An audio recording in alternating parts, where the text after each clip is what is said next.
The reason we went with a wall as opposed to just trying to build up the levee, we didn't really have room. As you can see, it's pretty tight in these working areas, so we didn't have room to expand the width of the levee. So we needed to go with like a vertical wall to be able to get that extra height. FEMA requires 3 foot of freeboard over the 100-year flood event, so the 100-year flood level. But anywhere you're like upstream of a structure, you have to have 4 foot.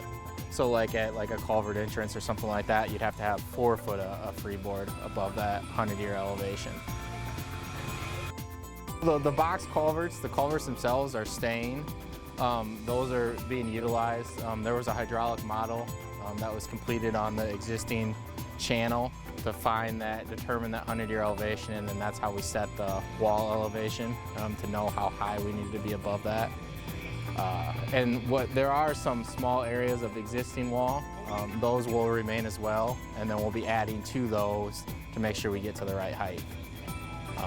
Not too much of that, that's more when we get to the second and third phases, there'll be some more of that.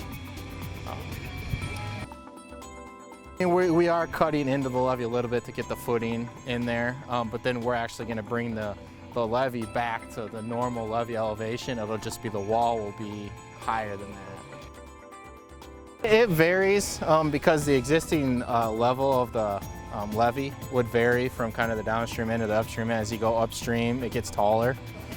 So the wall will be, there might be 3 foot of it showing at the upstream end, but there'll be 4 foot of it showing at the downstream end, depending on how the existing ground follows that new wall. All this green is the wall reinforcing. So they're pouring the footing down below, which is the base that the wall sits on. And then they have these reinforcing rods that connect the footing to the wall itself. And then what they'll come in and do, and you can kind of see across there, is those wall panels. They'll kind of put those together to form the wall up, and then they'll actually add more reinforcing where it's needed once they get the panels up and in place.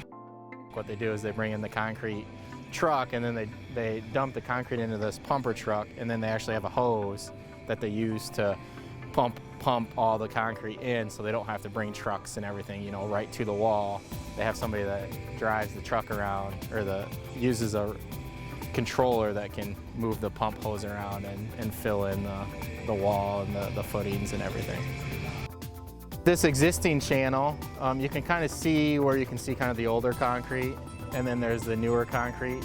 What we did is we came in here and any of the older panels that were kind of cracked up and in pretty rough shape, we sawed those out, and then they've patched them in. And then actually this new stuff all the way along the top here, that will be extended into the wall. So the whole inside of the channel will be all concrete. So there won't be any issues with erosion or anything like that inside where the water would be flowing. Part of the project they have to do is, once they kind of get everything done, they have to come in and seal any crack or joint or anything like that.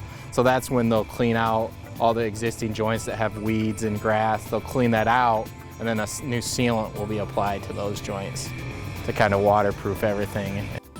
They're not pouring any cement into the water.